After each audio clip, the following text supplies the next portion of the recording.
শুধু শুক্রবারে 2 রাকাত জুমার নামাজ পড়ে সালাম ফিরাইয়া বাইর হইয়া যে যান, আর যে 1 সপ্তাহ আসেন না আপনি নাফরমান।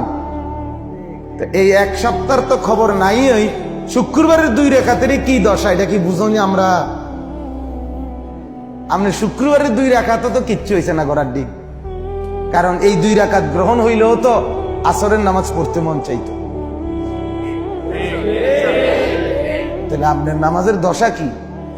হ্যাঁ, আপনি হাজিরা দেন আইসা আল্লাহকে বুঝান, ঠাট্টা করেন আল্লাহর সাথে, মস্কারি করেন আল্লাহর সাথে, আল্লাহকে সোজা মনে করছেন, বোকা মনে করছেন। নাউযুবিল্লাহ।